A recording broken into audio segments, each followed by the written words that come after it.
Greetings to everyone there in Chester, Ellesmereport. This is Pastor Steve Androlonis from Baltimore, and a little resurrection message for you on this Easter morning.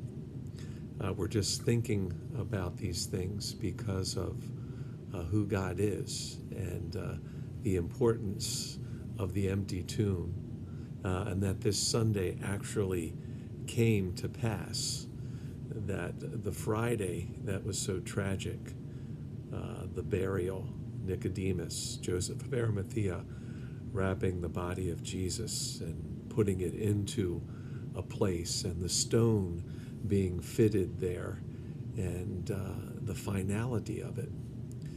But it's really interesting, the order of God in the situation. God rested on the Sabbath.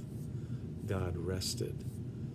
That was, what kind of period of time was that for the disciples and for all those who had put their hope in the person of Christ, the one who had taught them so much and performed such dramatic miracles in their presence and in their very lives. And what must that day have been like?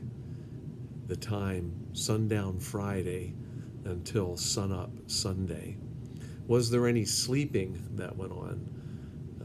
Jesus Christ, the one that they had put their hopes in, was absent from them at this point. Absent. But I like to read the last chapter of Luke again and again, because I think it shows the dramatic compassion, and I see Jesus like doing something of hide and seek in this, sort of a game of hide and seek. Not a game at all. It's like this is a reality. This is a testimony of history. But I see Jesus, he shows himself to the women, and then he's gone. And then, Peter and John run to the tomb because Mary Magdalene came, and he's not there, but his grave clothes are there. And then he shows himself to Mary Magdalene, and then he's gone.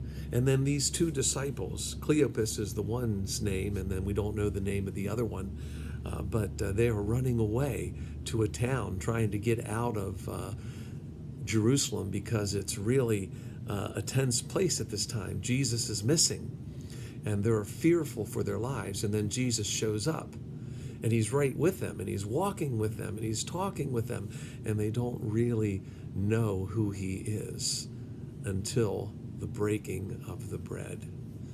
The breaking of the bread at the supper that night. The breaking of the bread at the supper that night revealed the person of Christ. And then he was gone again. And these two disciples ran back to Jerusalem to tell them, we've been with Jesus, we've been with Jesus. And then at last, he comes through. He comes through in verse 36 of Luke 24 and says, peace be unto you. They were terrified. They were affrighted. They thought that they were seeing a ghost, a spirit, an apparition. And Jesus said, why are you so troubled? Why do your thoughts arise in your hearts? Behold my hands. Behold my feet. It's me. I am here. Handle me. Handle me. For spirit does not have flesh and bone, as you see me have. Jesus came out of the tomb, a glorified man with a glorified body, and those disciples reached out and handled their future. This is the future of us all. The death of Christ made it possible for us to become glorified human beings who can enter into the presence of the Lord always and forever, and also who can be filled with the presence of the Lord, with the Holy Spirit in our hearts. That's the message of Easter. That's the message of the resurrection. Be joyful today. Rejoice. He is alive. He is alive. He is in us, and he is among us. Peace be unto you. God bless you all. Happy Easter.